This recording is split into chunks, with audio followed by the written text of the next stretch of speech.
Shalom Yabashim Shukta, the water, sir. Shalom Yabashim Shukta, to my brothers. Shalom Yahweh Shamar, Latham Bashim Shah, to my sisters. I am Priest and Officer Kala. I'm with the Isupk, the Israelite School of Universal Practical Knowledge. Under Commander General Yohana, we started out at 1 West 125th Street, Harlem, New York. We are here to teach the so-called blacks, Hispanics, and Native American Indians who they are according to the scriptures. We are not affiliated with any organizations or any other groups, period. And today is the law class. What I'm going to be going into is a few things. I'm going to be going into finishing off the dietary laws, and also telling you who this Bible is for, and we're going to go ahead and get started. Last week was in the book of Leviticus, chapter 11, so we're going to start there.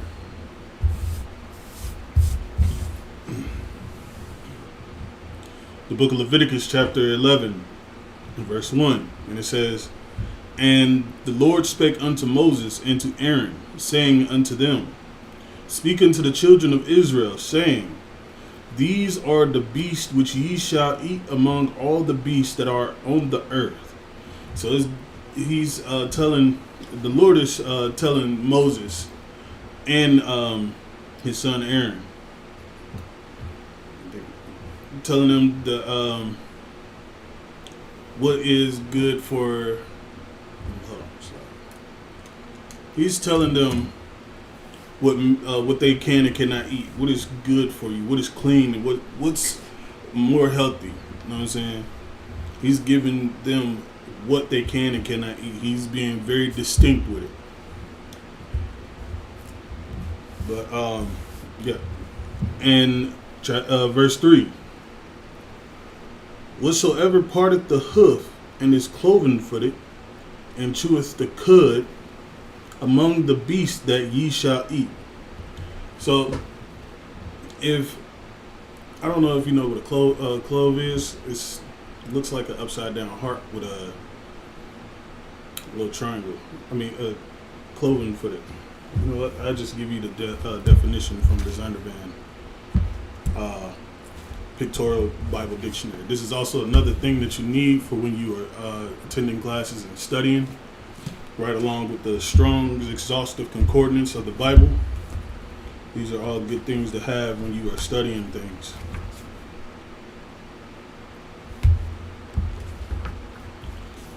But he's saying that if it's cloven footed, if you've ever seen a cow and what their feet look like, then you understand what I mean. Though that's what a cloven foot looks like, and it also eats of the cud, which is like dirt. I mean, not dirt, grass, and it's like feed for them, you know. Give me 1 second.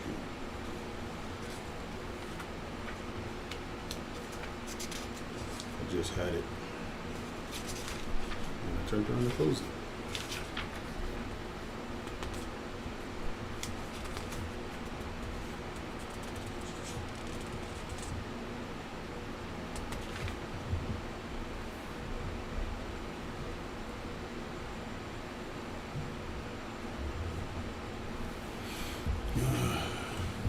Bear with me, I just had it. I just do it the easier way.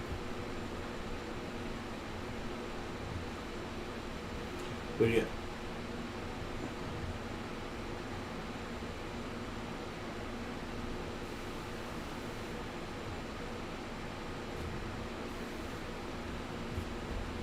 Alright, so the divided hoof or foot of the ruminants such as cattle, sheep, goats, and deer. Cloven footed is just an animal that has a split in between the hoof, you know what I'm saying? And then it's like it looks like that, you know what I'm saying? It's a split, but it's a hoof.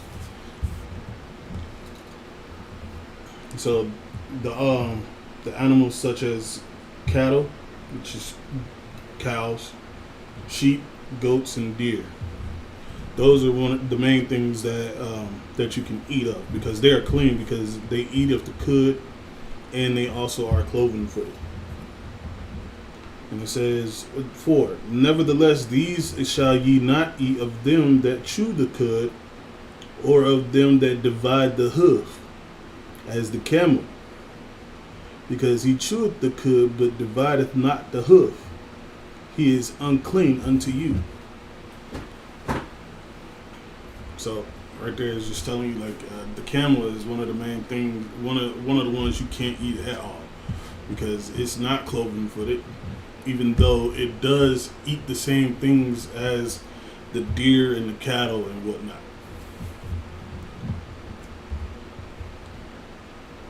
Five, and the coonie, because he cheweth the cud, but divideth not the hoof, he is unclean unto you.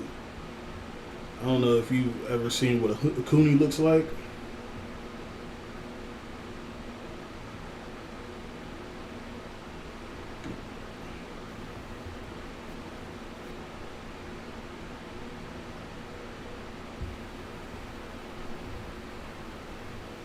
But it's just a rabbit.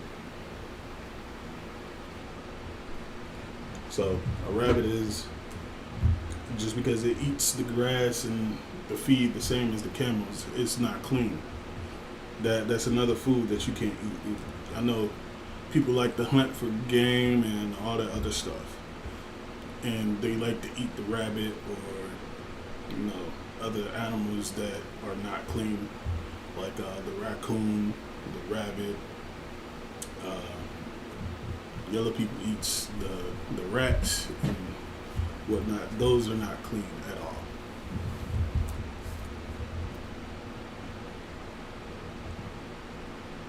And the hare, because he cheweth the cud, but divideth not the hoof, he is unclean unto you.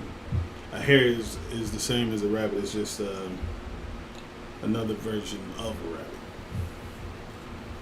And the swine, though he divideth the hoof, and be cloven footed, yet he cheweth not the cud, he is unclean unto you.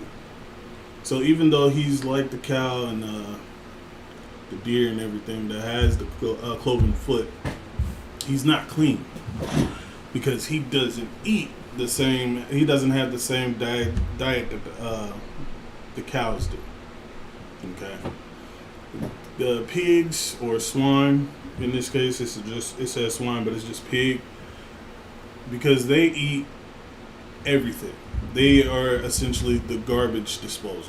You know what I'm saying? You can give them anything you want to give them, and they eat it right up. I've seen a pig eat another pig before. It's disgusting to see, but it's happened. So I understand why it's saying that it's unclean. I wouldn't want something that eats its own kind.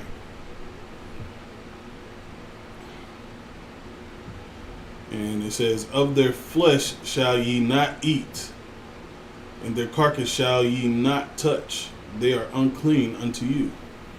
So the flesh, like, people, y'all like y'all bacon, y'all ham, y'all what sausages and everything made from pork chops and all that other stuff. That's also the carcass of that animal. You should. It's also the flesh. The flesh, you can't touch it at all. And the carcass is just like the ribs and whatnot. The carcass of the whole animal, the whole body of the animal. You can't touch it. It's not clean. You would be unclean.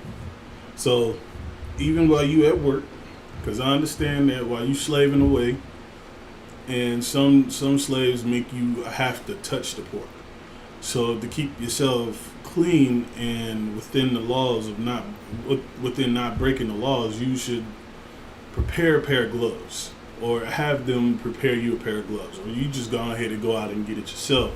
That way you are protected on yourself. You know what I'm saying? So you just put your gloves on, handle what you got to do, and dispose of the gloves immediately after.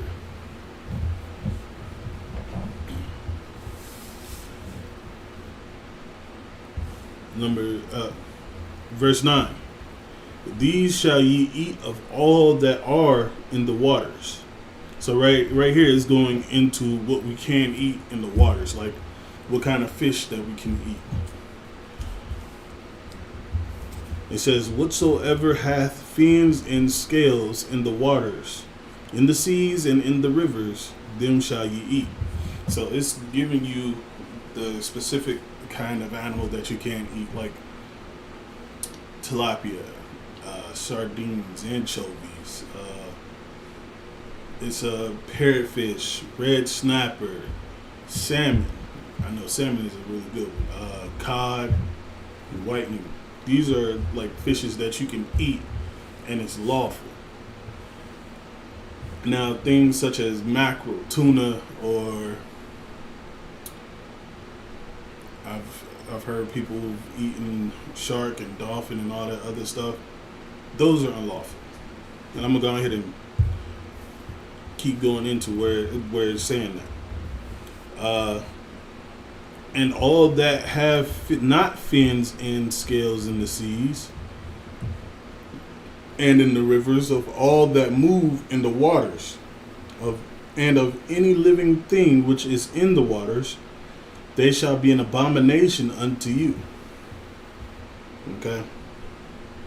So like I was saying, tuna, mackerel, those kind of things are unclean. They're an abomination. If you don't know what an abomination is,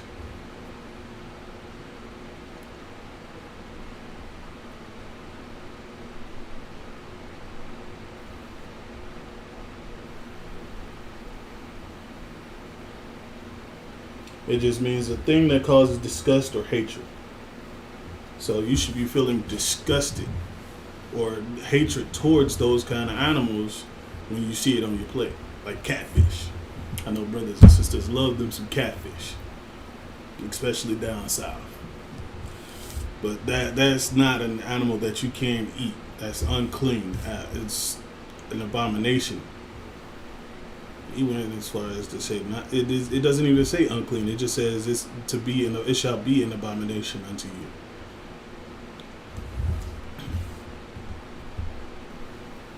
It says, they shall be even an abomination unto you. Ye shall not eat of their flesh, but ye shall have their carcasses an abomination. So it's like when you going out for fishing for sport and everything, those carcasses are an abomination. Those dead fishes that people keep as trophies are abominations. Those are highly frowned upon. It's a disgusting thing to see. Those as set as trophies. I've seen pictures fly through Facebook and Telegram, and not Telegram, Twitter and Instagram. Those things come through, and I see it. I'm like, why? Why are you out there doing this? Why are you out there eating it? I know, for a fact that you shouldn't be eating it. It could also make you sick as well. Eating the wrong kind of foods that's not in the Bible. That's not according to the law. And that when I see it and it's not according to the law, which is good for you to have, I find it a disgusting act. I see it as something abominable, as the definition is a disgusting act. 12. Whatsoever hath no fins nor scales in the waters, that shall be an abomination unto you. Again, catfish. Wait, they have fins on the side. Eel. Crustaceans such as shrimp, crab, and lobster. What else is out there? Sea urchins. Those kind of things are not good for you. They're an abomination as well. Shouldn't be even thinking about eating those. You know what I'm saying?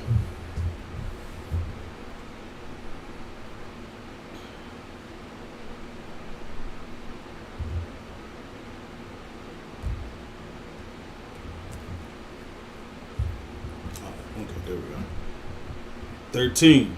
This is going. 13. And these are they which ye shall have in abomination among the fowls. They shall not be eaten. They are an abomination.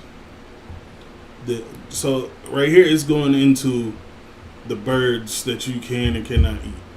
It's just going into the fact right here in 13 that these are animals you can't eat at all because they are an abomination. Again, everybody should understand what abomination means. It's a thing that causes disgust or hatred. It should be a disgusting thing unto you. They shall not be eaten. They are an abomination. The eagle, the ossifrage, and the osprey. So the eagle and the ossifrages and the osprey are like eagles, hawks, and vultures. You know, kinds that are birds of prey. You know what I'm saying?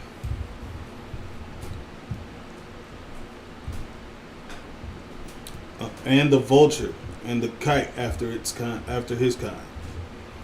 Every raven after his kind, and the owl, and the nighthawk, and the cuckoo.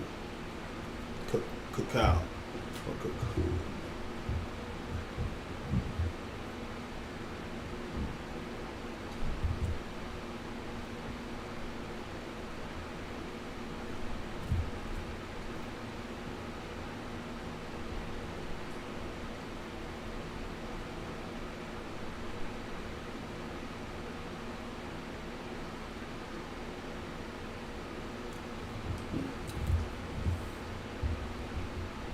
And the little owl,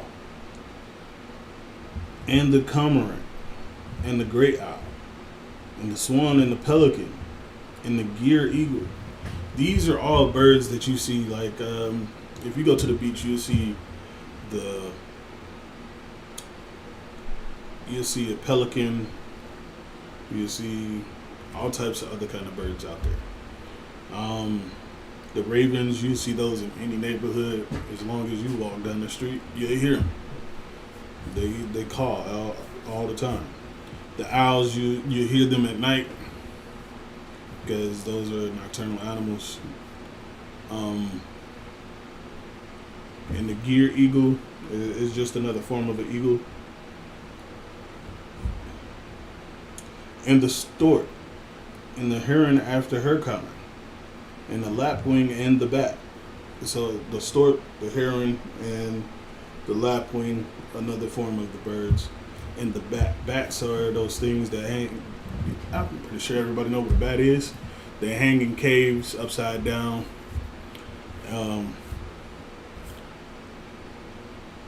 So-called Asian people love to eat those. They eat the wings and everything on sticks for their festivals and whatnot. It's disgusting.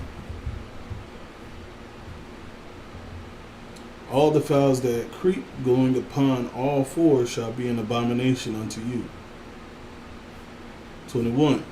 Yet these thing that goeth upon all four, which have legs above their feet, to leap withal upon the earth, even these of them ye may eat. So it's going into other things that you can eat, such as bugs. Okay, the creeping things are bugs. You know what I'm saying? But before that, so it was giving you a very distinct animals that you can eat of these animals. It just named off pretty much every bird out there, besides the turkey and the chicken and the quail. And it's the turkey, the chicken, and the quail. So you can't eat anything other than those. So all the other birds are unclean unto you. But now we're going into the bugs you can eat. So even these of them you may eat: the locust after his kind, and the bald locust after his kind, and Is the locusts are grasshoppers or another? It's other versions of grasshoppers. It's just like they're about like this big, maybe. I think about like this big or maybe a little bit smaller. But those kind of bugs, the locusts are actually really good and they're high in protein. They're good for you. And it even says it right here that they're good for you. After his kind. And the beetle after his kind. Again, I've never had a beetle, but it says that we can have it, so I would like to try one. And the grasshopper after his kind. So the grasshopper. Hold on.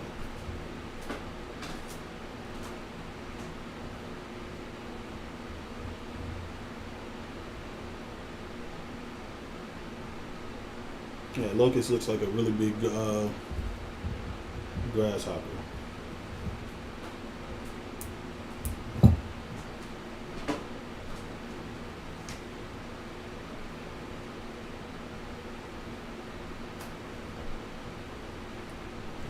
Grasshoppers are just a small version of a locust. That's what they are. Again, so I could go back to my notes, go ahead and give you a better understanding. So we got the locusts, giant bugs that looks like grasshoppers, and then we got the smaller, which is the grasshoppers itself, and they have variations of them. You can even go to like Hispanic shops, or there are certain stores that you will have to go to so you can find them. They make them into candy. They make them into savory items, but they're really good. They just got a slight crunch to them, and the texture is not bad.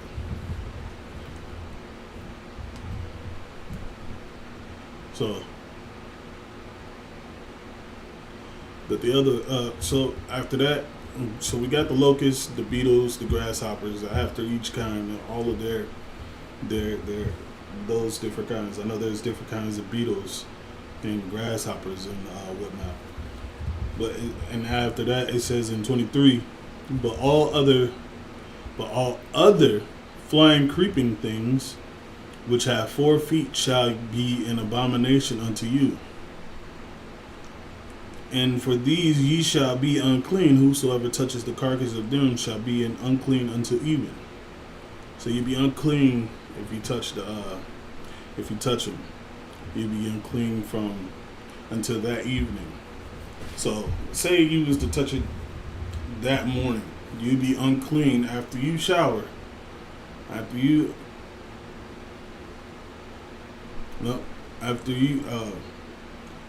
touch it, you be unclean until the evening. So once the sun goes down, that's when you are clean again. 25. And whosoever beareth aught of the carcass of them shall wash his clothes and be unclean unto the even. So again, all those other animals that I just mentioned that were unclean unto you, you'll be unclean until evening. So you will have to go and wash your clothes and make sure you are clean as well. So pretty much you'll have to change your clothes, wash them, and you'll still be unclean. So it'll be best to just go ahead and take a shower as well. 26.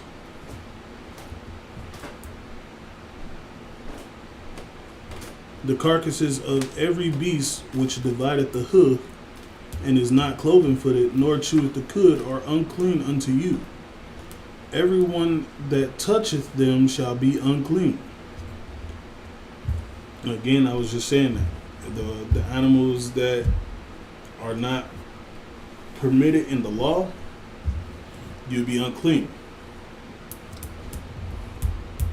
And whatsoever goeth upon his paws among all manner of beasts that go on all four, those are unclean unto you. Whosoever toucheth their carcass shall be unclean unto the even. So any dead animal that's on the four legs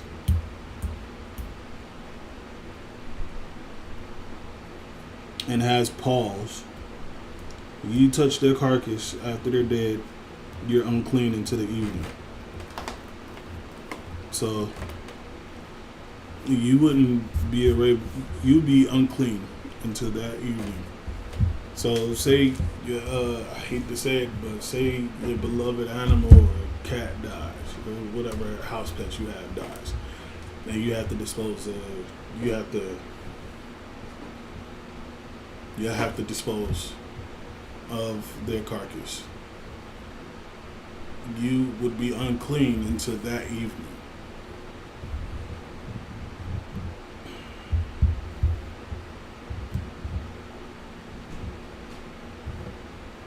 (28) And he that beareth the carcass of all them shall wash his clothes, and be unclean unto the evening. They are unclean unto you. So those people that had to sit there and again like dispose of carcasses or touching unclean things that you shouldn't be will be unclean into the evening. So while that person is unclean, you shouldn't be around them or you shouldn't touch them, because then that makes you unclean as well. So say a brother or sister was to do that, what they should do is be like, when they see you, hey, look, I'm unclean. So now you know that they're unclean, so you can go ahead and prepare yourself to, like, all right, no sweat, shalom, and walk away, or just you can interact with them, just don't touch them, because that make you unclean. 29. These also shall be unclean unto you among the creeping things that creep upon the earth: the weasel, and the mouse, and the tortoise after his kind.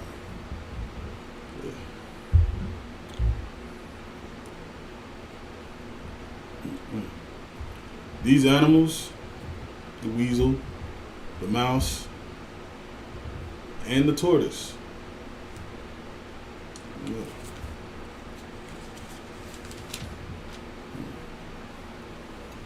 Excuse me, sorry about that. And the ferret, and the chameleon, and the lizard, and the snail, and the mole.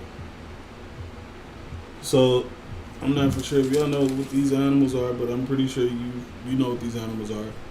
So the weasel is it's like a long rodent, but it's a rodent, okay, right along with the mouse. Those are rodents.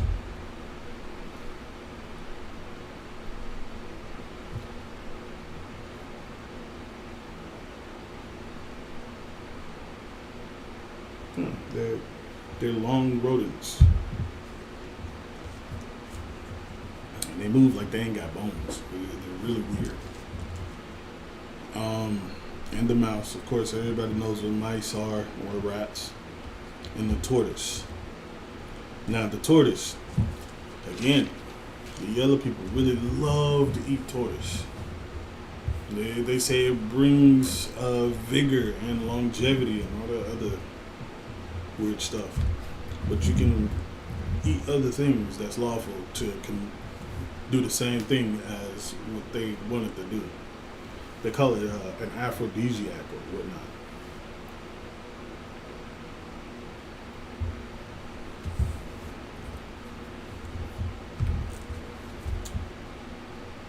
The chameleon. So the chameleon is a lizard that blends in with the surroundings. So it's better, so it can hide from its predators better than anything. And the lizard, so like geckos, iguanas, bearded dragons. I mean, I've seen people with them as pets, but to eat them are unclean. The snail. What is it that really loves to eat snail? The French and Chinese people. They call them escargot, or I forgot the name that the Chinese people call them, but they eat them all the time. It looks disgusting. I've seen our people attempt to eat them for the first time when they go traveling and exploring and all that stuff. And I've seen people not be able to get past just looking at them on the plate. There was somebody that attempted to eat it and was gagging the entire time and couldn't handle it and threw it up. Again, it's disgusting. I don't understand why people will attempt that. So, like I was saying earlier, the animals you can eat in the beginning are the animals that are cloven-footed. And that part of the hoof and is cloven-footed and chewed the cud. And the fish in the seas that have fins and scales. So if it doesn't have fins and scales, such as crustaceans, shrimp, crab, and lobster, also octopus, you shouldn't be eating it. You shouldn't be partaking in it at all. It's disgusting. And then it also goes into the birds that you can't eat. So it named almost every kind of bird there is out there, except for the chicken, the turkey, the quail, and there's another one. But those are the main ones that you can eat. And it's also going into the bugs that you can eat: locusts, grasshoppers, and beetles. Anything else is an abomination. And you'll be unclean if you was to touch the dead carcass of them until that evening. You'll be unclean if you touch the unlawful foods until that evening. You have to change your clothes, take a shower, and you'll be clean after the evening. And if you are unclean, it'll be brotherly or sisterly to let a person know that that's what's going on, that you are unclean because of this. And don't even attempt to dap them up or give them hugs. Just salute them or greet them from a distance, pretty much, because you also make them unclean. And I'm pretty sure a brother or sister don't want to be unclean because you decided to be unclean as well, or something happened and now you are unclean. It wouldn't be a good thing to do.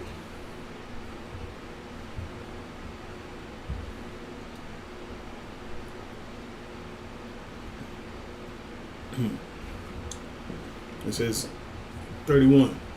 These are unclean to you among all that creep. Whosoever doth touch them, so whoever touches them, whoever do touch them, when they be dead, shall be unclean until the evening. So it shall be clean until sundown, the evening. And upon whatsoever any of them, when they are dead, doth fall, it shall be unclean. Whether it be any vessel of wood, or remnant of skin or sack, whatsoever vessel it be, wherein any work is done, it must be put into water, and shall be unclean unto the even. So it shall be cleansed. So it's saying if you touch it, make sure you so whatever touches those animals that have been unalived or are deceased, whether it be your garment or your skin, anything that touches that animal would be unclean until the evening.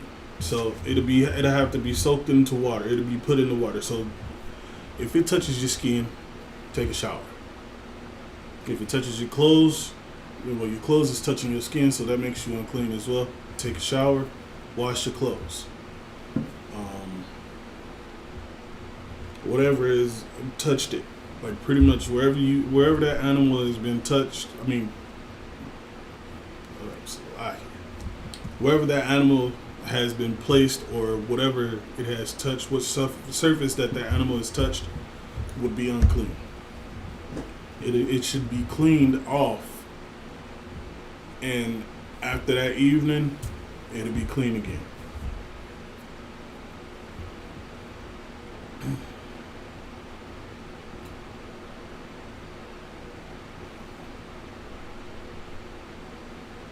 And every earthen vessel whereinto any of them falleth whatsoever is in it shall be unclean, and ye shall break it.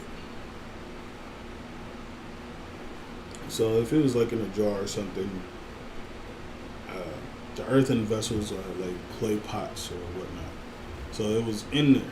Wherever it falls or wherever it is, it should be broken and getting rid of. It should toss.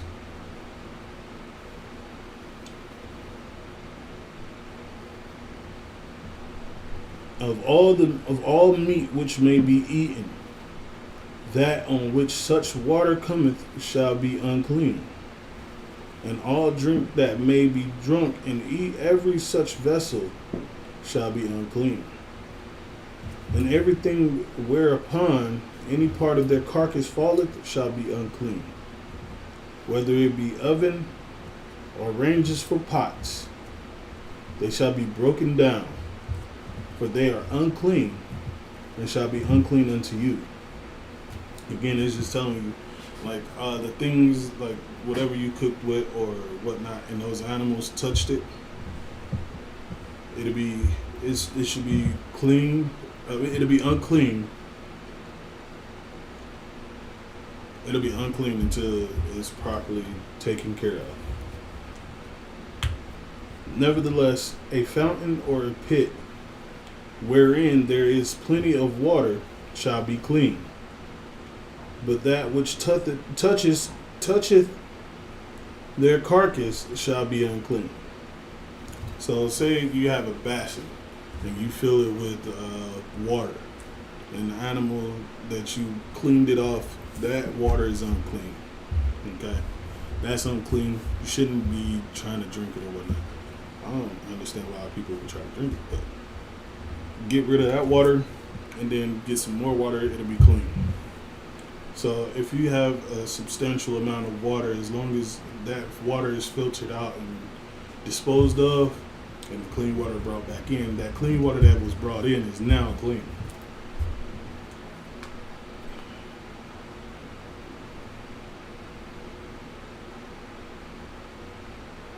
And if any part of their carcass fall upon any sowing seed, which is to be sown, it shall be clean.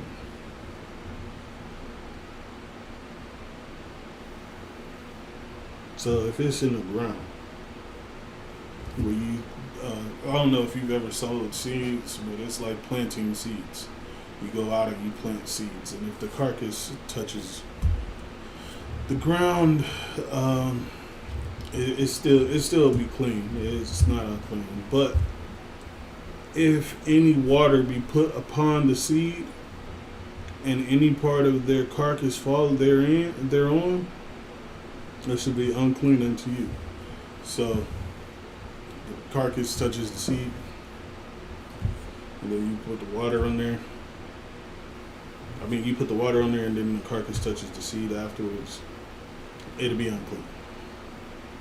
If any beast of which ye may eat die, slide. And if any beast which ye shall eat is deleted or unalived, well, die. That's it. I'm not changing any words. May eat, die. He that toucheth the carcass thereof shall be unclean unto the even. And he that eateth of the carcass of it shall wash his clothes, and be unclean unto the even. He also that beareth the carcass of it shall wash his clothes and be unclean unto even. So after slaughtering the animal, if it's dead and you go and clean it, you have to go take a shower and clean yourself up. Your clothes need to be washed and whatnot. Those will be unclean unto the even. And every creeping thing that creepeth upon the earth shall be an abomination. It shall not be eaten. So, say you got like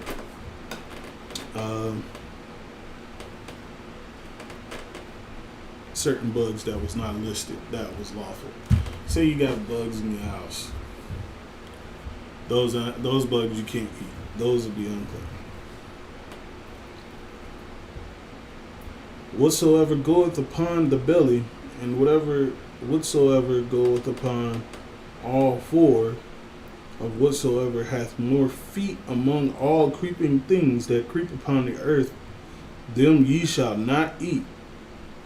So, spiders, ants, gnats, flies, roaches.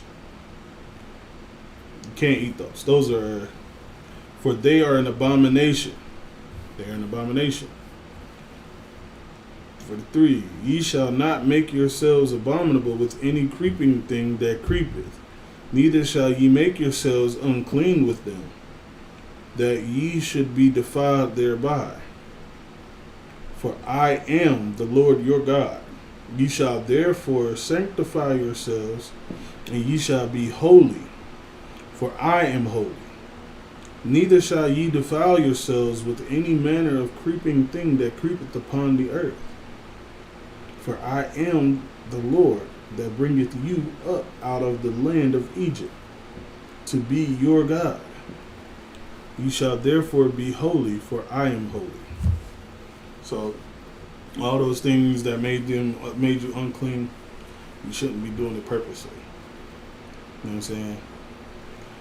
And he's telling you to be separate, because the word holy means to be separate.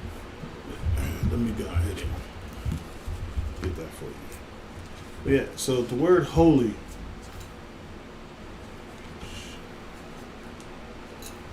the word holy is separate.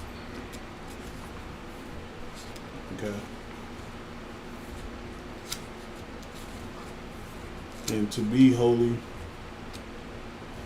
there we go.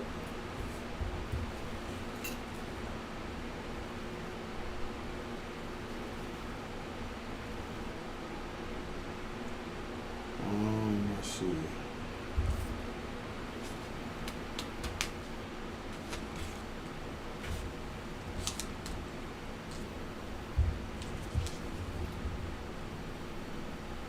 Kodash, the Greek meaning of Kodash is separateness. Okay, so the word holy or holiness usually translate words derived from a Hebrew root word Kodash and Greek had. The basic meaning of Kodash is separateness or withdrawal. So, for he is separate, so you should be separate. For he is holy, you should be holy. And that's just the Zondervan Pictorial Bible Dictionary.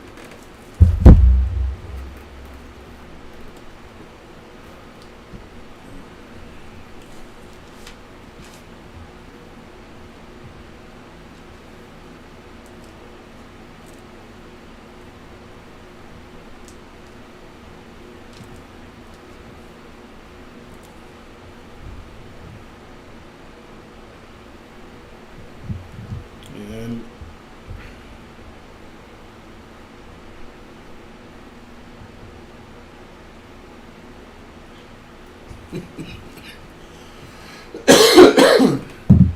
so again, the Zondervan Bible Dictionary is a really good study tool to have. The definition in here is to be separate or to disassociate or to not associate or something.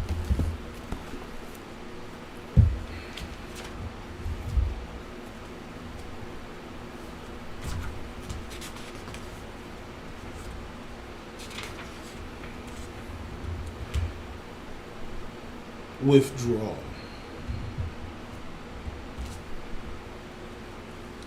So that's what it means right there. If you look in the Zondervans, it's on page 357, and it's right next to holiness or holy, right here. And it says withdrawal or separateness. But since while the so-called pale faces are the devil that the Bible speaks of, they translate it to be dedicated or consecrated to God or a religious purpose or sacred.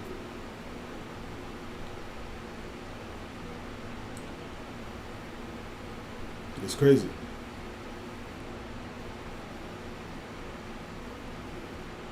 But it's saying that that's what they think it means. But it means in the Bible to be separate. So he said, "For I am holy, you should be holy. For I am separate, you shall be separate. Therefore be holy. Therefore be separate. Therefore be withdrawn. For I am holy, separate, or withdrawn. This is the law of the beast and of the fowl, and of every living creature that moveth in the waters, and every creature that creepeth upon the earth, to make a difference between the unclean and the clean, and between the beast that may be eaten and the beast that may not be eaten." So that is your dietary laws. Animals that can and cannot be eaten. So we can eat cattle, which is your bull, your cows, bison. Those are cattle animals. Goats, lamb, sheep. Those are good things to eat. A deer, which nowadays would be called venison. That's really good as well.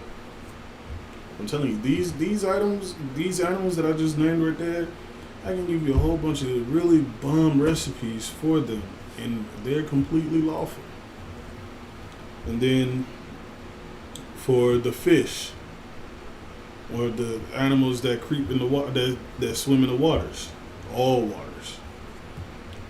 So you have animals that have fins and scales. I did give a few examples of those fishes, and then I also gave examples of animals that's in the waters that should not be eaten.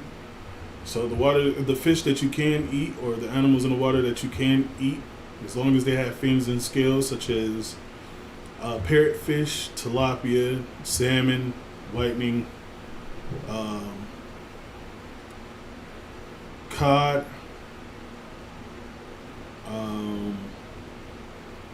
sardines, anchovies. Those animals you can eat. The animals you should not be eating are crustaceans such as shrimp, crab, lobster. You got your urchins, sea urchins, eel, octopus. Those are animals you shouldn't be eating. Okay. And if you want to go a little further, shark, dolphin, whale, those are also things you shouldn't be eating. Seals either, or penguin meat. I don't understand why people eat penguin meat, but neither of those. You have the bugs that you can and cannot eat. Locusts, the jumbo. I would call those like jumbo grasshoppers. And then beetles, different kind of beetles. Those are good for you. And then also grasshoppers are good for you. The ones that are not good for you are anything but those. Period, point blank. Anything but those.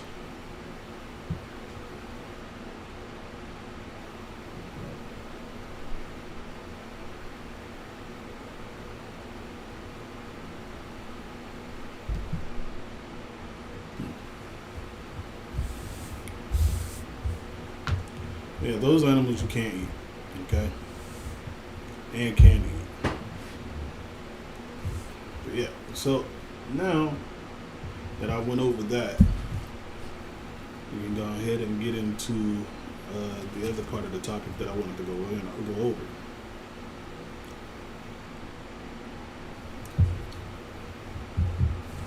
So, these dietary laws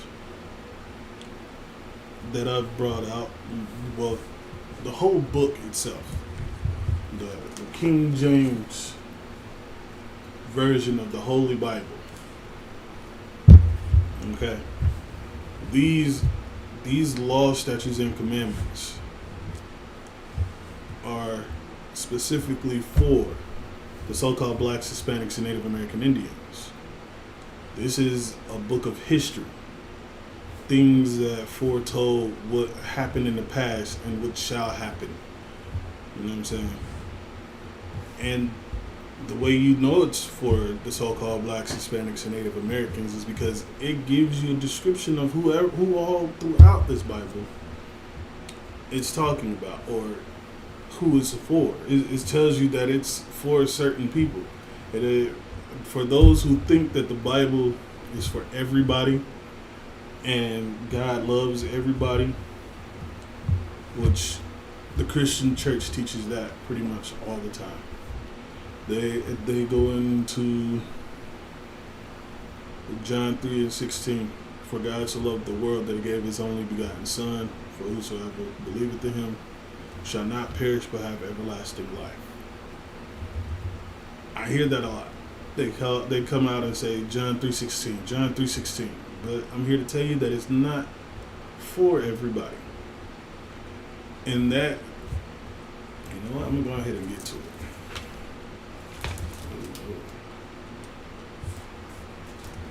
He was not talking to everybody.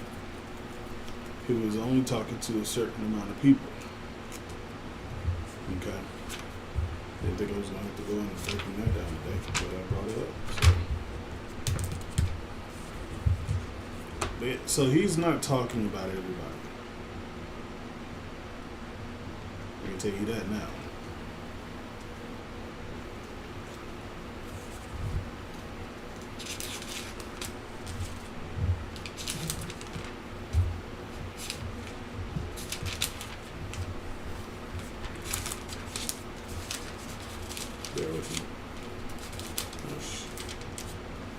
Not going to go into this today, but I guess I'm going to have to go into it today. I was going to bring this up next week. Okay, so if we go down to John 3, chapter 3, verse 16, it says, for God so loved the world. Again, this is Christ speaking in red, okay? For God so loved the world that he gave his only begotten Son, that whosoever believeth in him should not perish, but have everlasting life. So, if we go up to 10, or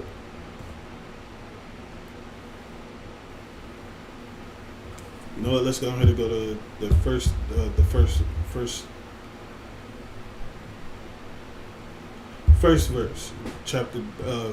John chapter 3, verse 1. Okay, it said there was a man of the Pharisees named Nicodemus, a ruler of the Jews, not the Jews, the Jews. So for you to be able to be a ruler over a nation, you would have to be of that nation, okay? And as Nicodemus was the ruler over the Jews, so the Jews are just short for Judah or Judites, which are where the so-called blacks, Hispanics, and Native Americans came from. The Jews. That is your people. That's who he's talking about. That's the ruler of all those people, of the Jews. So, Nicodemus was talking to Christ. You know what I'm saying? And then over in 10, it says,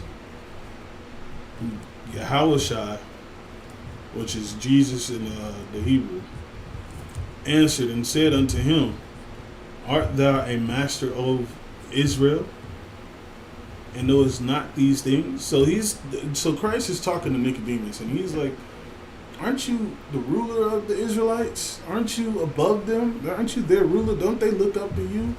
The Israelites are the so-called blacks, Hispanics, and Native Americans. The Jews or the Judites are just a part of Israel. Okay? So he was the ruler over Israel. Okay? So, again, he's not talking to, he was only talking to Nicodemus, the ruler of Jews. So he's talking to that certain people. But I also get this a lot. For God so loved the world. There's also the definition of world. The word world means the age or society. You know what I'm saying? Age or society. So they have multiple worlds. You got Sea World. You got the Arab world, Asian world. You have all types of worlds. It's just that age or that society. That's not talking about the whole planet or Earth itself.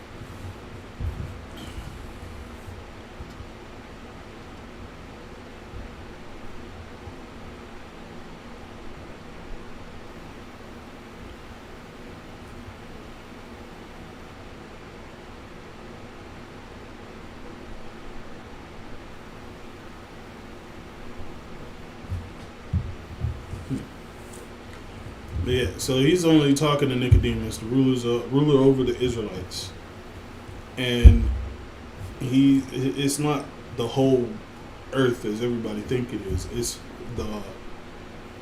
the world. So it's a different world. Okay. So I'm gonna go ahead and bring out the difference between the two.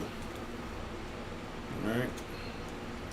Because believe it or not, it's a scripture that differentiates between the world and earth. And that would be the book of Psalms, chapter 90, verse 2.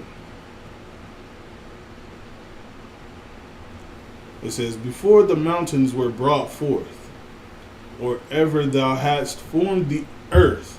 Okay?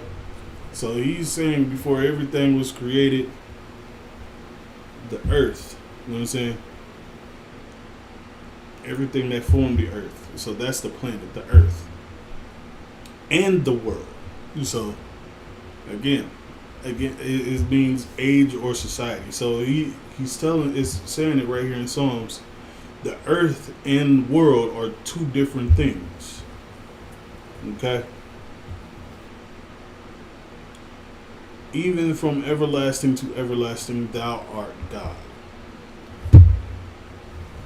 So, we just right there in Psalms 90, we just found out that there's a difference between world and earth.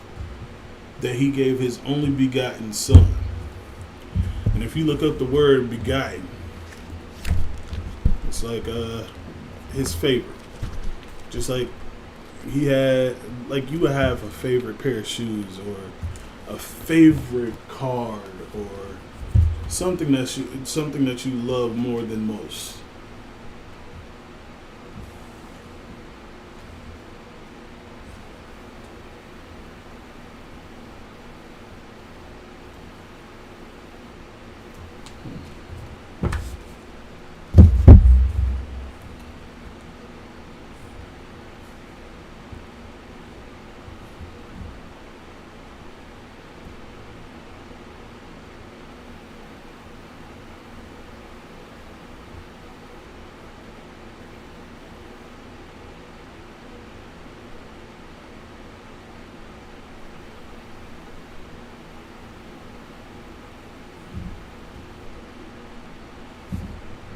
So the definition that they given is beget or begotten is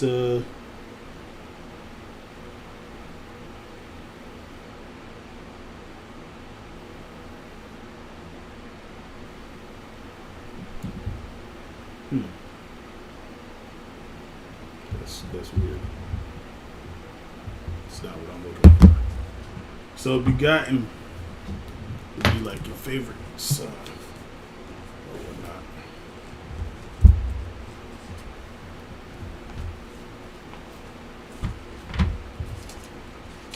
So you would sit there and say you have a favorite child.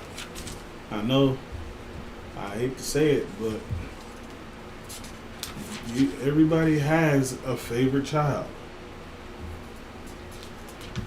The one that makes you happiest. The one that brings you the most joy. That is your favorite. The one you are so proud to bring up. That is who I'm talking about. So, he gave his favorite son, his pride and joy, his favorite person, that whosoever believeth in him shall not perish but have everlasting life. I'm just telling you that it's not for everybody. He was talking to Nicodemus. Christ was talking to Nicodemus. So, Yahushua Mashiach is Jesus Christ in the Hebrew.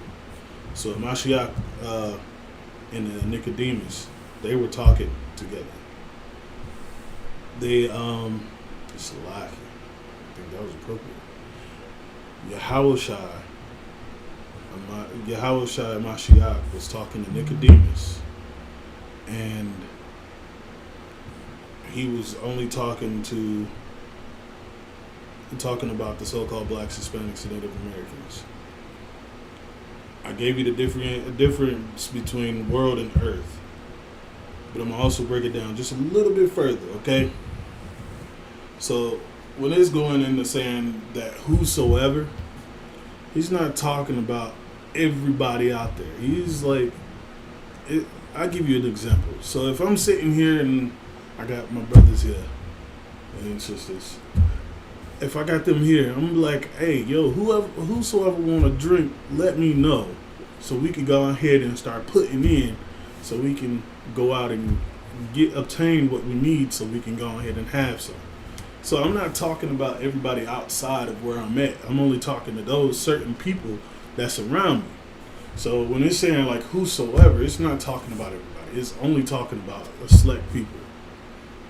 I wouldn't be sitting there like, hey, so go outside and be like, whosoever. I was saying whosoever. So if you go outside, ask them if they want to drink too. No, I'm only talking to the people that's inside, that's around me. I'm asking whosoever in here will like something. That's also what it's saying here. That whosoever believeth in him shall not perish but have everlasting life. So he's talking to Nicodemus, the ruler over the Jews.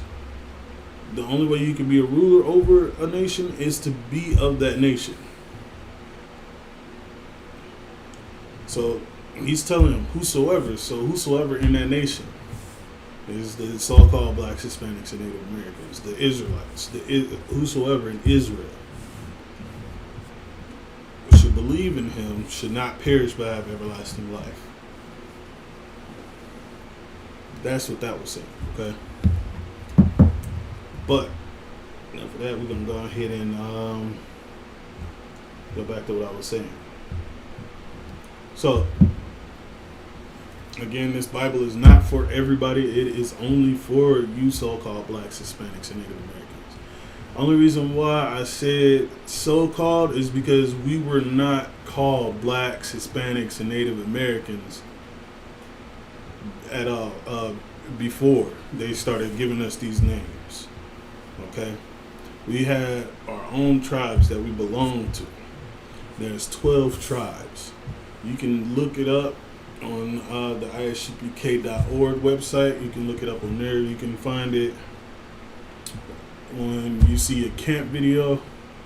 When you see the street teachings. Like, if you see a street teaching of this Isupk, the Israelite School of Universal Practical Knowledge, you'll see it right there. Most likely it's going to be on your on the right hand side, or if you're looking at it, it's on the left. You know what I'm saying?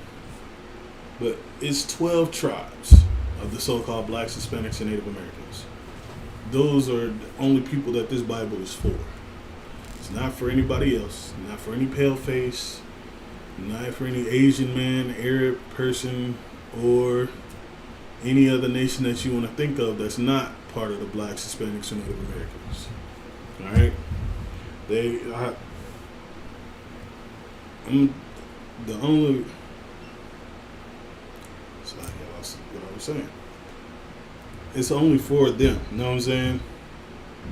It gave us laws that we have to follow. Well, commandments that we have to follow. So, throughout this book, 613 laws, statutes, and commandments. Okay? So, these are the ones that we should be following. We shouldn't be sitting there going against it. Like, I know there's a pagan holiday coming up. Halloween. Yeah, Halloween. Yeah, that's the pagan holiday that's coming up. We shouldn't be celebrating that. You so-called blacks, Hispanics, and Native Americans, you shouldn't be celebrating that. You know what I'm saying? Because on Halloween, that's a day that the Lord did not ordain for us. But He did ordain the Feast of the Tabernacles, which is coming up. It's at the end of this month, the 29th to the 7th. It's a feast. Eat, drink, and be merry. You know what I'm saying? It's a feast, a high holiday. That's where we feast and we get together and we cook and we eat good food and drink good wine or spirits. You know what I'm saying? But out there celebrating the pagan holiday is going against the Most High, because He also said that He hate and despise those feast days. So those pagan holidays is something that He really hates.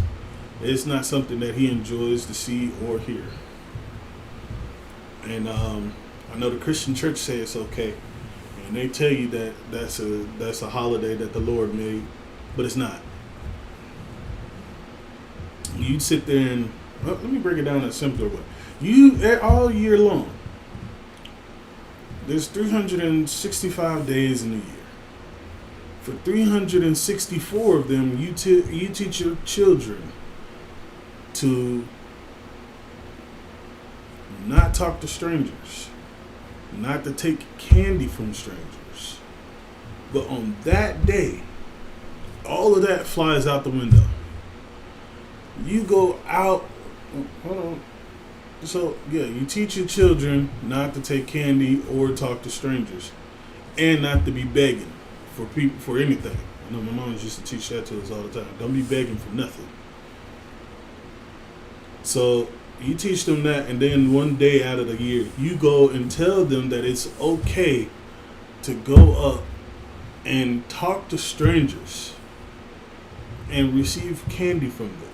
And you don't even know if they have those certain kind of interests in children that they think about abusing the children or abusing you, Black, Hispanic, and Native American women, because I see mainly y'all out there with the children at the candy.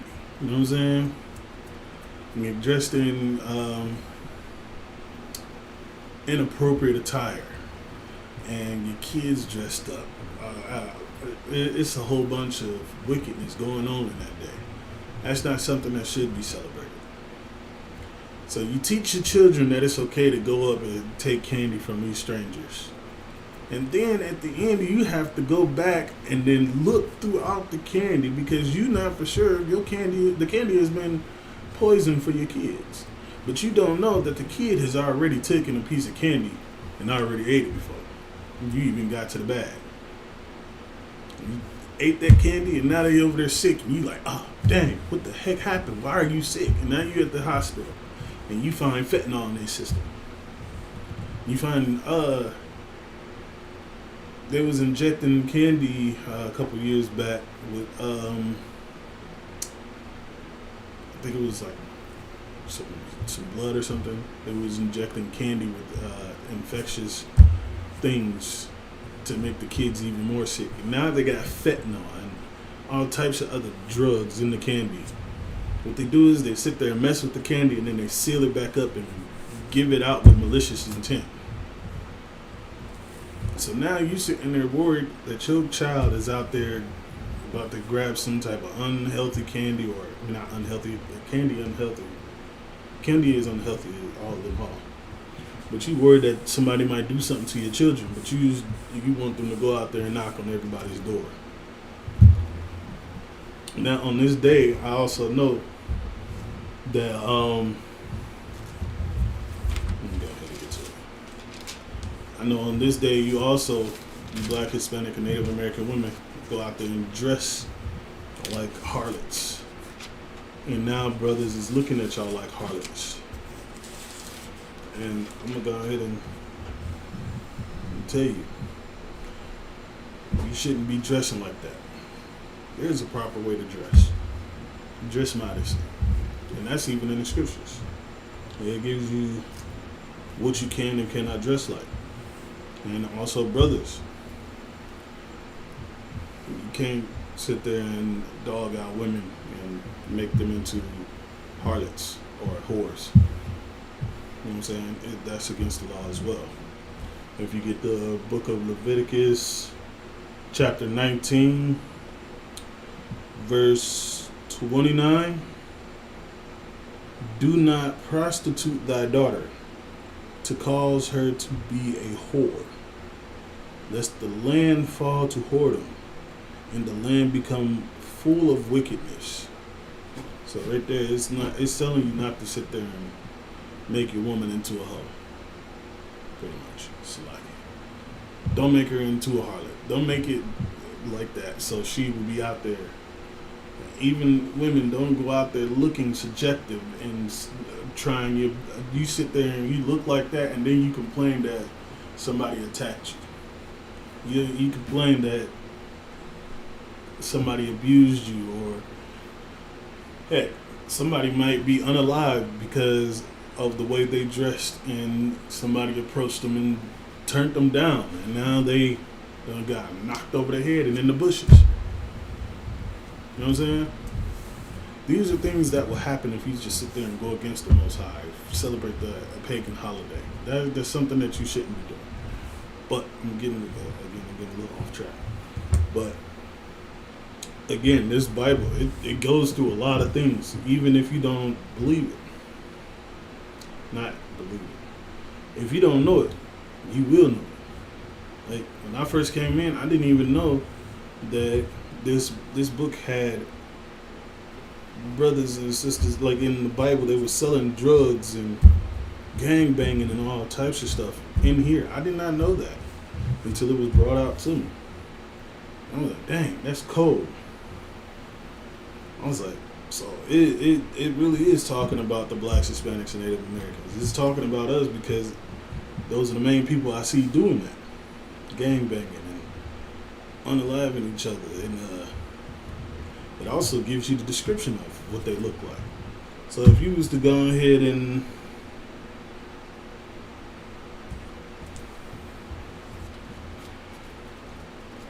like it's like I even thought that there was no hate. I thought it was just love and everything. You know what I'm saying? But this Bible is not for that. It tells you, like, he's not here to save everybody. He's only here for the lost sheep of Israel. And that's the so-called Blacks, Hispanics, and Native American Indians. He's not here for anybody else.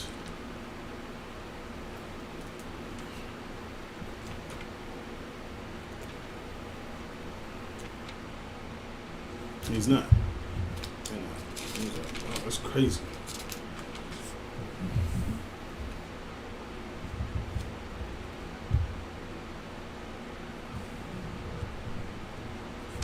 Like, if you get the book of Songs of Solomon, I'm going to give you a description of a few people in here that are black. You know what I'm saying? Like Solomon, he was a black man. Moses was a black man.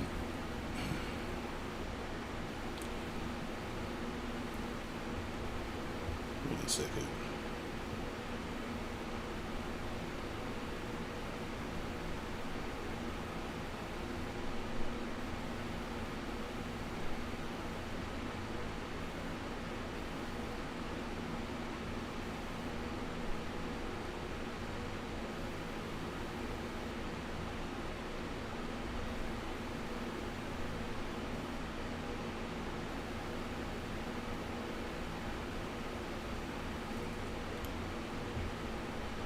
Slacking, bear with me.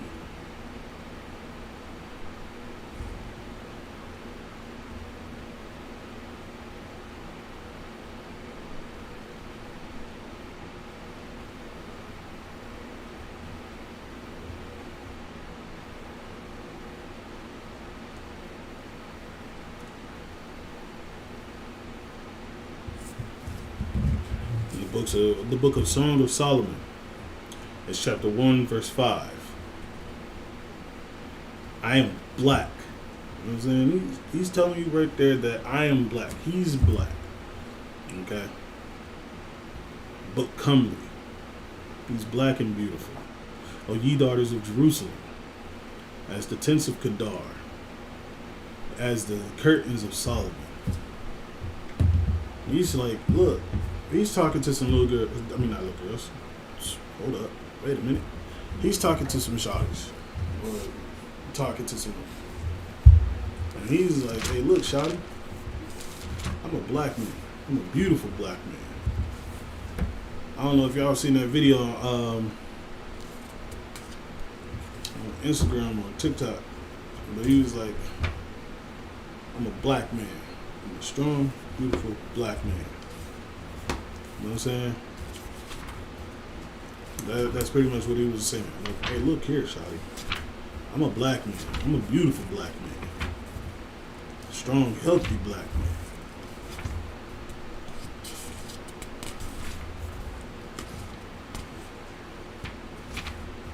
He's like, straight up.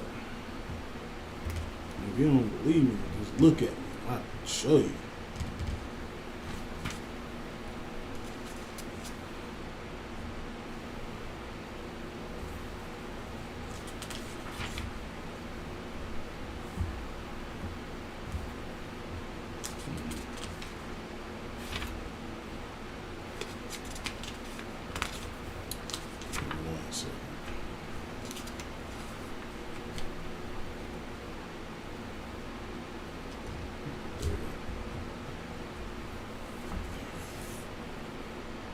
So, I don't know if y'all can see it, but right here, it's the tents of Kedar. This is what a tent of Kedar looks like. It's a black tent. You know what I'm saying? And the curtains of Solomon was like really thick, dark curtains. Really thick. So he's saying, I'm black but beautiful. Like the tents of Kedar. And as the curtains of Solomon. And so he's like, I'm a black man. A strong, healthy black man. That's what he said. I'm beautiful. I'm black and beautiful. And he was like, look not upon me because I am black. Don't look at me because I'm black. Because the sun hath looked upon me. My mother...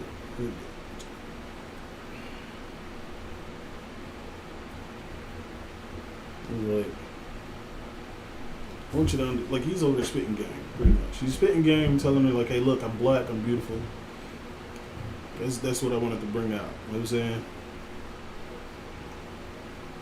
He's like, don't look at me because I'm a nigga. I mean, excuse me. Don't look at me because I'm black. Just know. You know what I'm saying?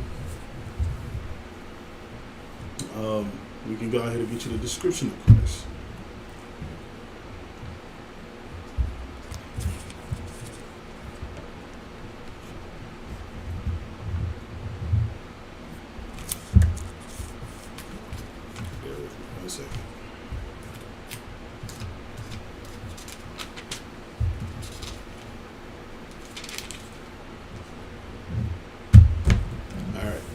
So this is the book of Revelation.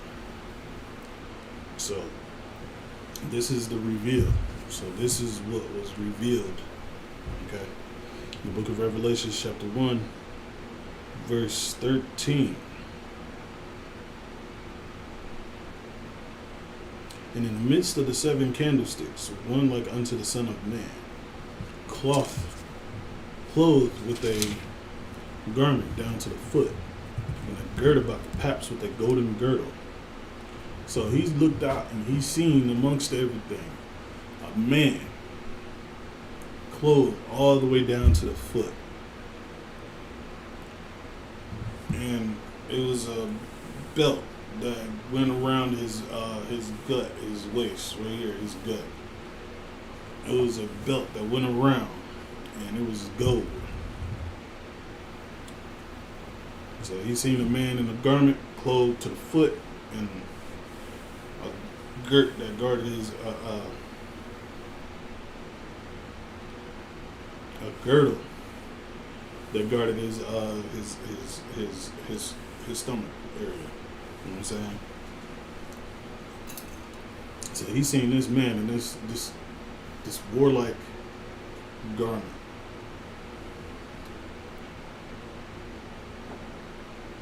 His head and his hairs were white like wool. So if you look at wool, if you look up the definition of wool, they'll bring up a picture of a sheep with the texture of, it looks like cotton.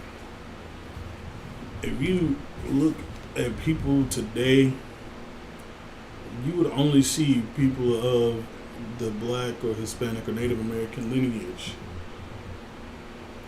with hair that's like wool. And wool is nothing but like curls, tightly wound curls, okay? And it looks nappy. It looks like nappy cotton pushed together. You know what I'm saying? As white as snow. Mainly the tribe of Judah has the most blackest, the most woolliest, the woolliest hair. And it was white like snow. If you see me in an older brother, you know what I'm saying, that you would call like an old head or old school, and his hair is like, it may be picked out into a fro or something, but it's completely white. It's snow white. So his hair and his head and his hairs were white like wool. And look, don't get it twisted. It's not like saying his skin and his hairs and his was like white like wool. Okay, and that doesn't mean what they think it means. Okay, because I've heard that description too. They sat there and said Christ was white because this description said his head and his hairs. But it's saying his head and his hairs, all his facial hair and his head, hair on the top of his head, were white as snow, and woolly. It's white, it's pure white, and it's wool, and that's like the texture I have in my hair. Okay, if you look at my hair, if I pick it out, it's in a fro. It'll be in an afro, and it looks like a big cotton ball. Well, it'll look like a misshapen cotton ball, but you get the picture. It's woolly hair. And his eyes were as a flame of fire. His eyes was a flame of fire. Like, his eyes were red. They were like bloodshot. If you see an older brother and he was out drinking amongst his friends, his eyes would be bloodshot. And his hair, he'll have white hair, bloodshot eyes. Okay? So they're talking about an older man. A man of age. And his feet like unto fine brass. If you don't know what brass is just another derivative of brown. Okay? And it was fine brass. So it's not that dull brass. It's that shiny, brand new brass type of texture or color, if you will. As if they burned in a furnace.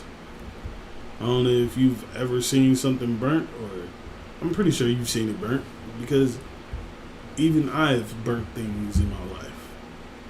Just learning how to cook, I've burned things.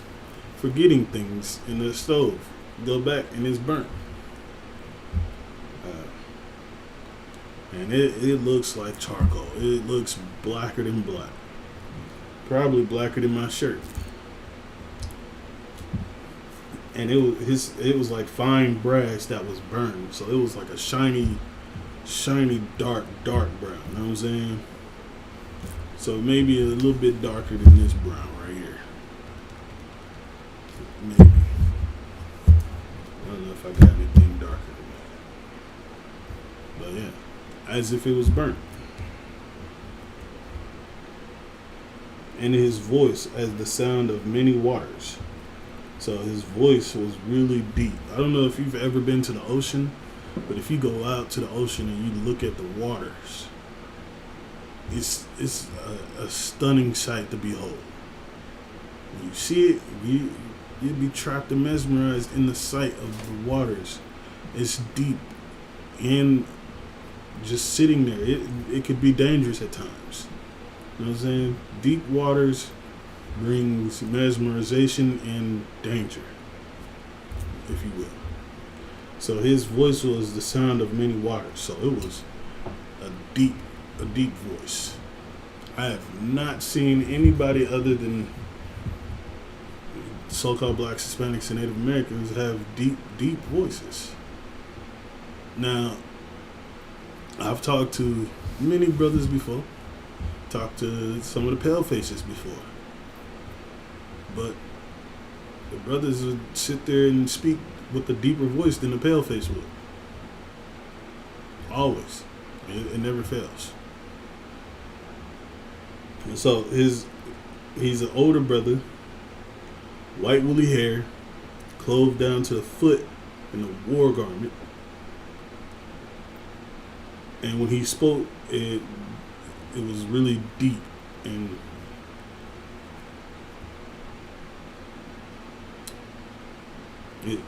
so his voice was really deep and it carried. So when he spoke, it brought attention to it. So it would speak out and then everybody would pay attention to what he's saying. Why? Because his voice was deep and loud. You know what I'm saying? It was deep and loud. It brought forth every attention in the room. So that's the description of Christ right there.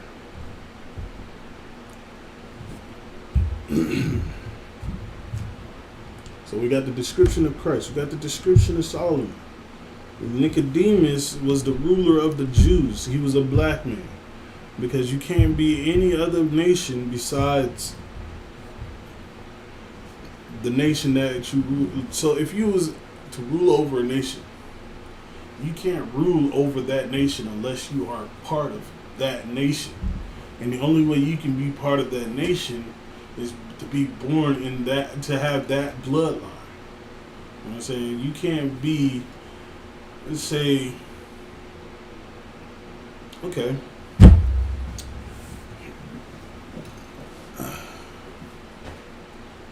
so right now we got blacks, Hispanics, and Native American Indians, the true Jews of the Bible. And then you have the so-called pale faces, or the pale-faced people that are Jewish. So, to be a ruler of the Jews, you can't be Jewish, you have to be a Jew. Okay? So, again, Jews are rulers of Jews.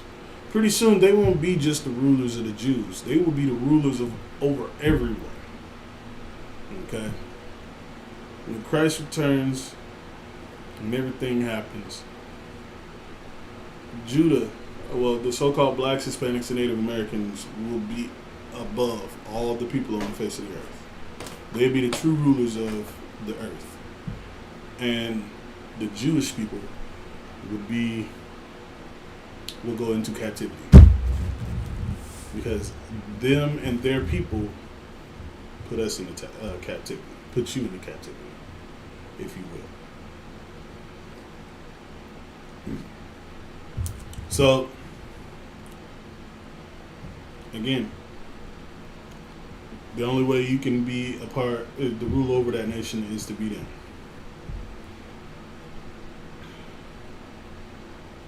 And the sad part is we so lost and not knowing who we really are.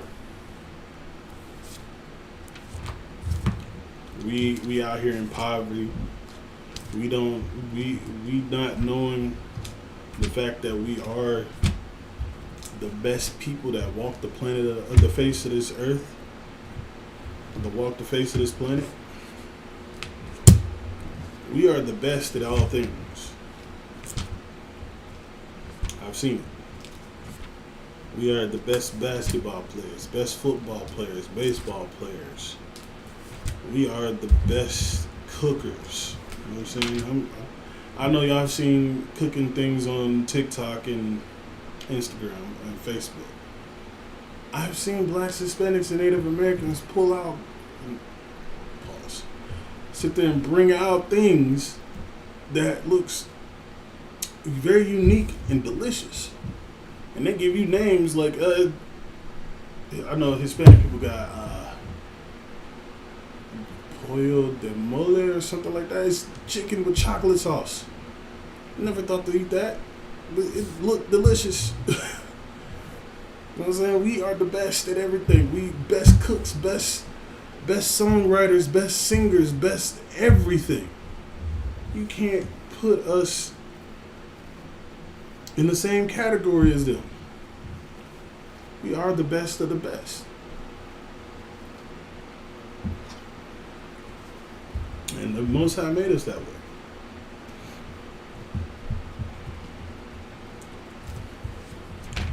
So,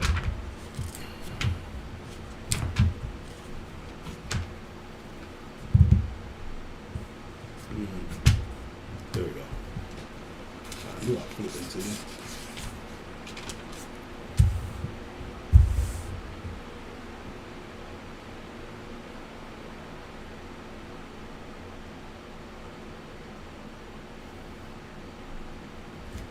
Alright, so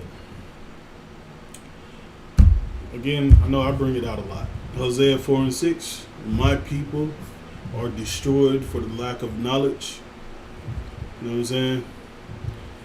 We are destroyed for the lack of knowledge. We are in poverty. We're poverty stricken. We are at the lowest of the low. You know what I'm saying? Because we rejected the knowledge. So I'm going to go ahead and jump to Jeremiah chapter 17, verse 4. And thou even thyself shalt discontinue from thine heritage that I gave thee. This is why we are destroyed, because we don't have the knowledge that we were supposed to have. You know what I'm saying? Our heritage, we were discontinued from our heritage. And I will cause thee to serve thine enemies in the land which thou knowest not. And he said, and I will cause thee to serve thine enemies in the land which thou knowest not. So you and the Native Americans and the Hispanic people, yes, we knew this land, but the so-called black people came from Africa, put into this land to work. The Hispanic people was taken into Spain. Native Americans was pretty much grouped into both of them. And we were in a land that we don't know, back in slavery, serving our enemies.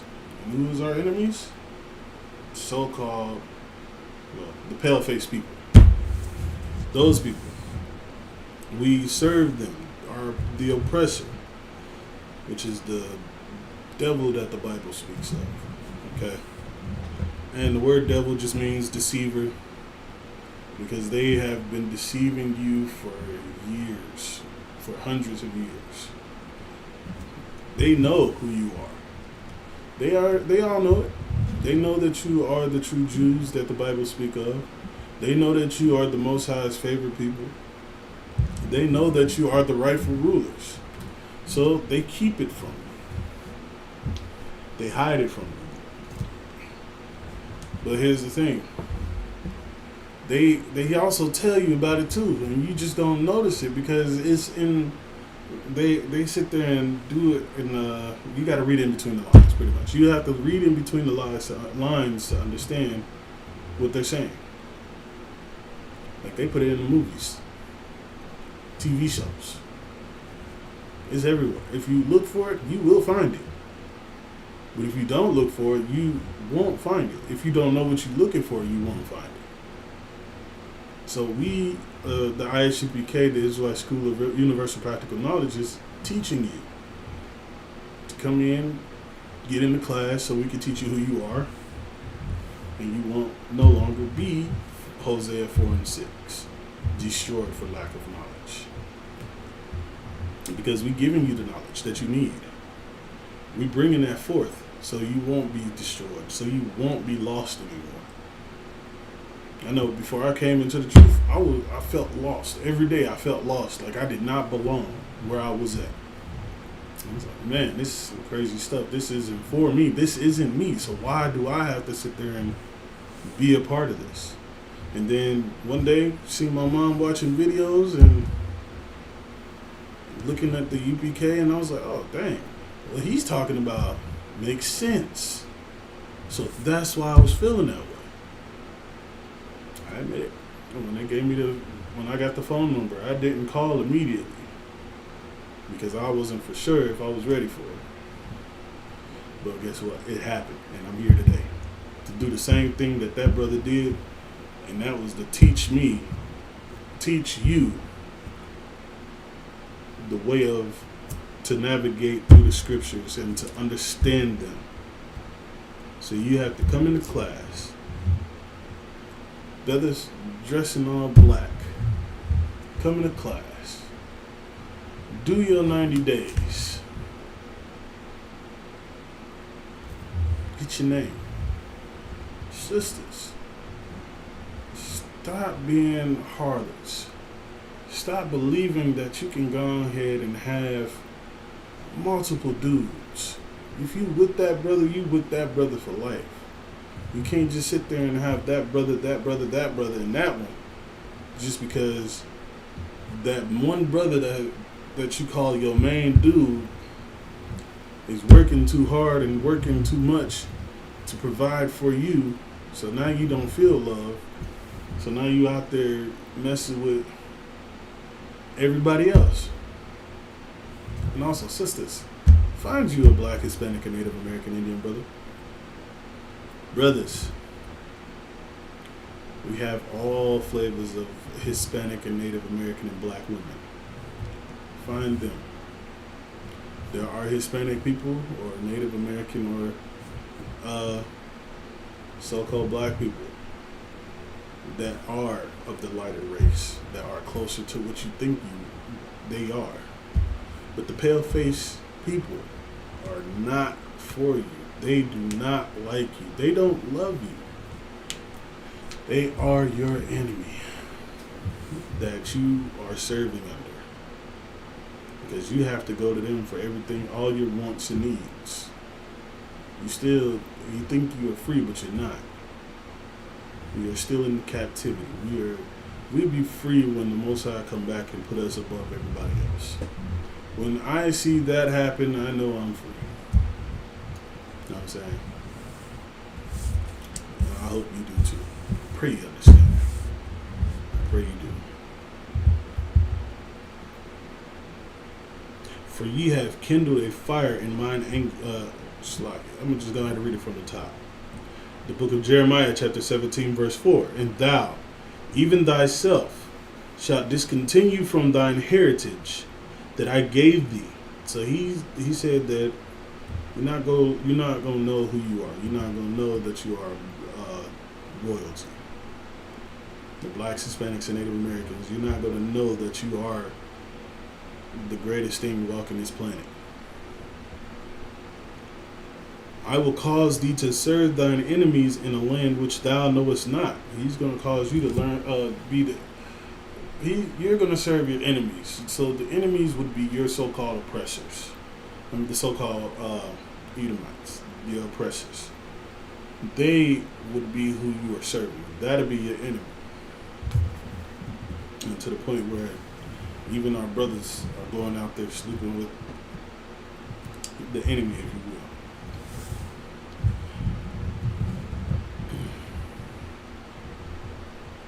For ye have kindled a fire in mine anger, which shall burn forever.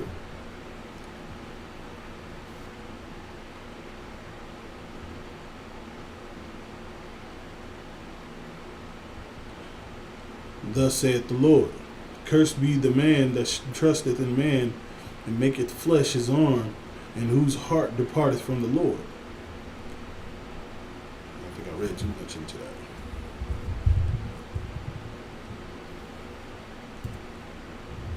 And so, for ye have kindled a fire in mine anger, which shall burn forever. So, right there is saying because we made the Most High mad, He cut us off from knowing who we are. He put us in slavery to serve the enemies.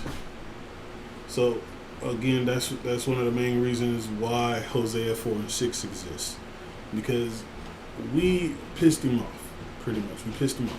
Just like you would sit there and keep doing things to make your father mad at you for something. He got mad. He was like, hey, look, that's it. Now you in trouble. Just like you would do your kid. They over there sitting there doing the same thing over and over and over and over again. You get fed up and you get mad at them. And you snap at them. And you put them on punishment. The Most High, seeing that we were sitting there doing the same thing over and over and over again, He got mad. Now we in trouble. We've been punished. We would no longer know of our heritage. We would not know that we are the greatest thing walking the planet. And we would be serving our enemies. We are in captivity all over again. Why? Because we are hard-headed, stiff-necked children. So, once we go ahead and start following the law, statutes, and commandments, and doing the things that the Most High want us to, we will be back in His good graces. We will be back under His favor, if you will.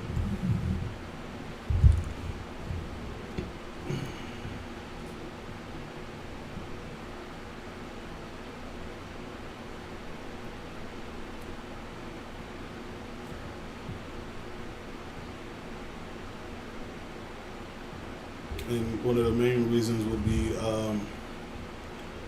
the book of Jeremiah, chapter 16, verse 11. And it says, then shalt thou say unto them. So this is what you say to them. So this is what I would say to you. Because your fathers, your forefathers, the parents of your parents, and your parents now, have forsaken me, saith the Lord. If you don't know what forsaken means, it just means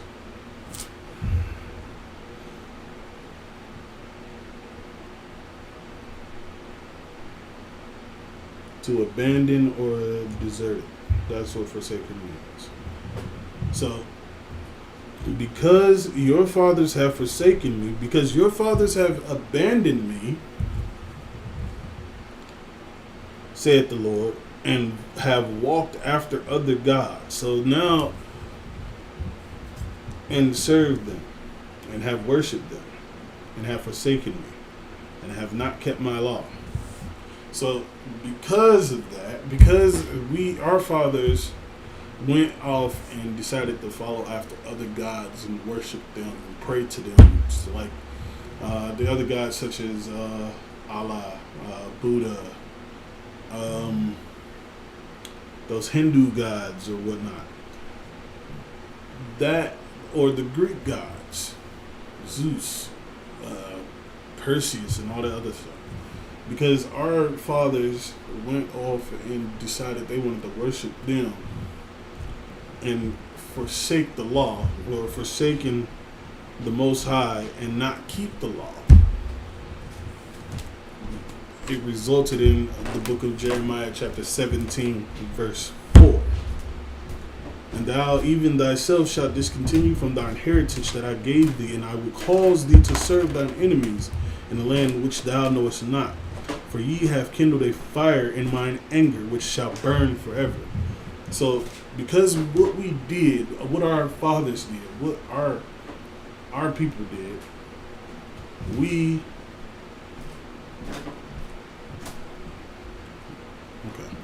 because of what our people did, we served other gods, we worshipped other gods, and we did not keep the laws. We sat there and so not keeping the laws, we cut our beards, we got hair, we made hairlines, we dressing effeminate, sleeping with the other nations, having the alternative lifestyle, women out there being harlots. You know what I'm saying? Not following what their husbands say, not following the structures in the house, not eating the right things, the dietary law, like the one I had just brought out earlier, the dietary laws on the things you can and cannot eat that makes you clean. The beasts of the world, the earth, that makes you unclean as well. Because we don't follow that, we ended up making the Most High mad. So he cut us off. Like, nope, you're on punishment now. Now you got to go back and serve your enemies again. Now you got to be in punishment. But because the so-called white man, or Slaki, our oppressor, took it too far, instead of them like making it easier for us, they went extreme in our plight. You know what I'm saying? In our struggle, in our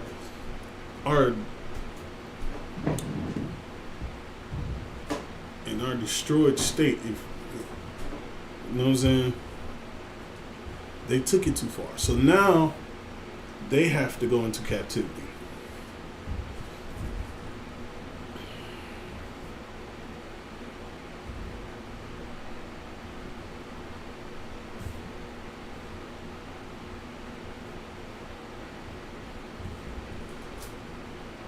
How am I looking at by here?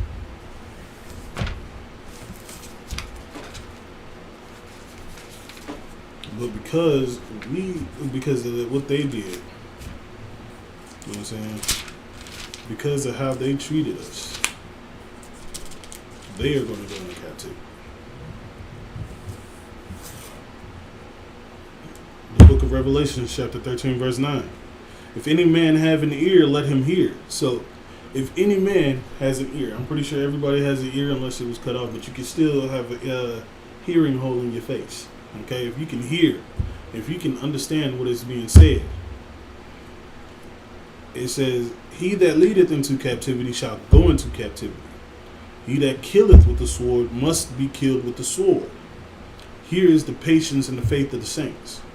Because of what they've done to the so-called blacks, Hispanics, and Native Americans, it has to happen to them. And it says, it's telling you that they shall go into captivity. It's not going to be a possibility of them might be going, but they shall, they must, they are going into captivity.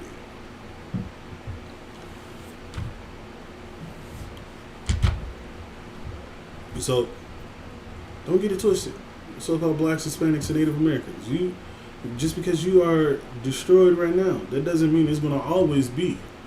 You're going to sit there and be back on top. We're going to be the Most High's favorite people. Like in Deuteronomy chapter 7, verse 6.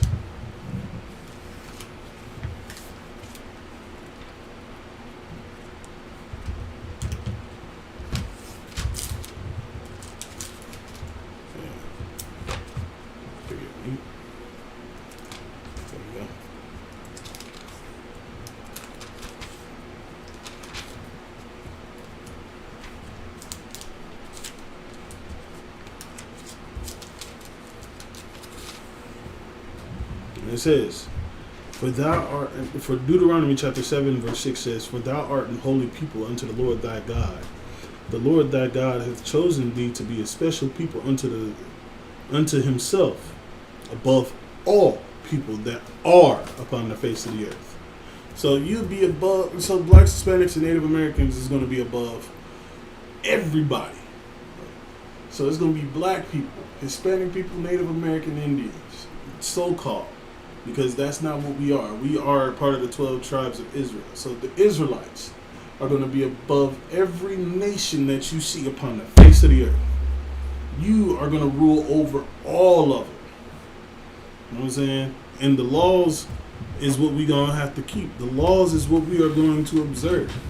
And if anybody break those laws, you will be under the law. So you'll be persecuted by the law. What the law says to be done will be done.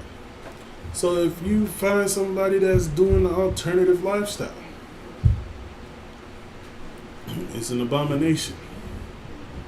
They'd probably be judged for it. Adultery. If that was done, it'd be judged for it. Everything that is done has a consequence behind it, whether it be good or bad. Following the laws, good. You'll be rewarded. You know what I'm saying? Well, not rewarded, but knowing that you follow the law, nothing bad will happen. If you don't follow the law, something will happen. You know what I'm saying? But I'm going to tell you.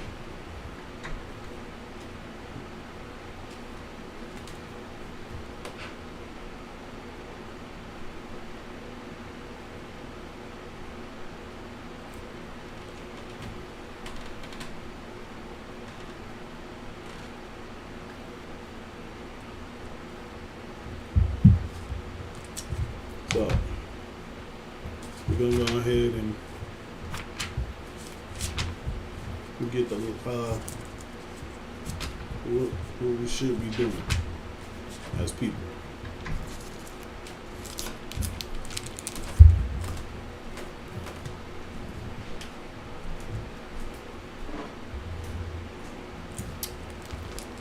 So I did pass it.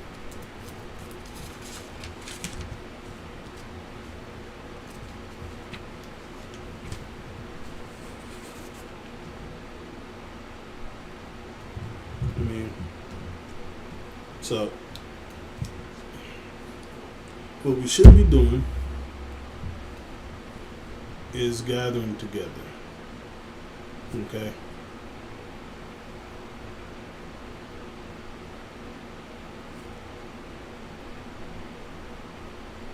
So the book of Zephaniah chapter 2 verse 1, it says, gather yourselves together, yea, gather together, O nation not desired. So that's one thing that we should be doing.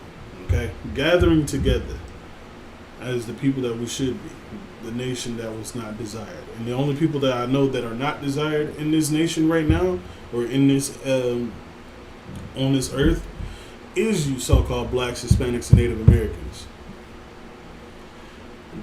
When people look at you, they look at you with the look of disgust or hatred. They look at you like you are the abomination. That's how they look at you. When you're not. Again, you are the best of the best. So, for us to go ahead and, again, this is what we should be doing as the people.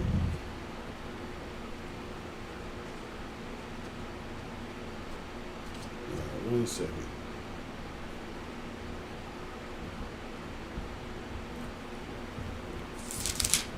So the first thing we should be doing is Zephaniah 2 and 1. And that's gathering together.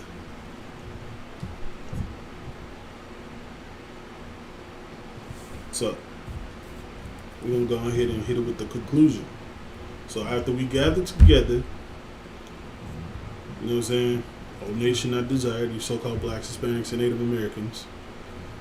We're going to go ahead and hear the conclusion. So after we've gathered together, it's Ecclesiastes, that's in the Bible, not the Ecclesiasticus in the Apocrypha, the Ecclesiastes chapter 12, verse 13. It says, let us hear the conclusion of the whole matter. Fear God and keep his commandments, for this is the whole duty of man.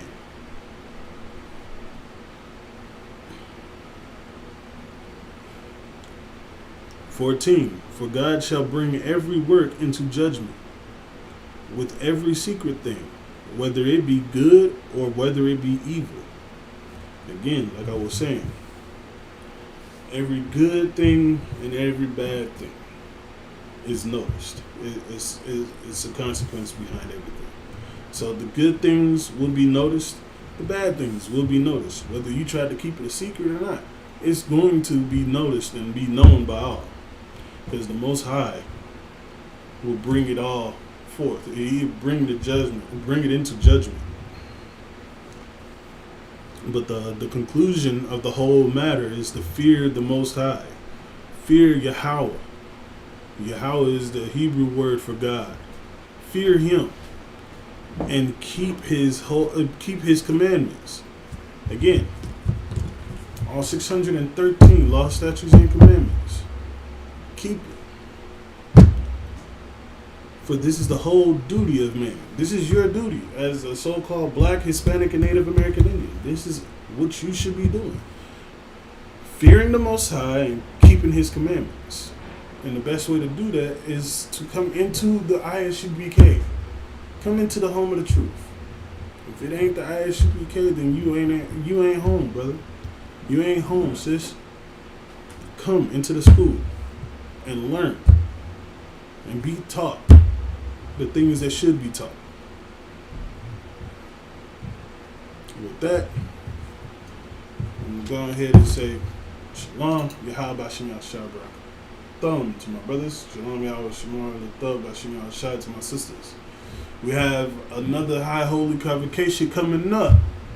It is the Feast of Tabernacles. It'll be September 29th, which is a Saturday. Sundown to October 8th, 7th, October 7th, sundown. This is a feast day. You should be eating and drinking with your brothers and sisters. It's a whole 7 days of eating and drinking, making sure you eat some good stuff. And we also got the Houston Cookout coming up November 23rd through the 26th. Be there. And again, this is the Isupk, the Israelite School of Universal Practical Knowledge, under commanding General Yohana. It started out of 1 West 125th Street, Harlem, New York. If you are a Black, Hispanic, and Native American Indian, we are talking to you. We are not affiliated with any other Israelite or any other organization or group. You can find our classes Monday through Friday. We have Sabbath service on Saturday mornings, and then afterwards we go out and teach, do our street teachings. And get in contact with the school nearest you. I'm Priest and Officer Kala. That's my time. Shalom.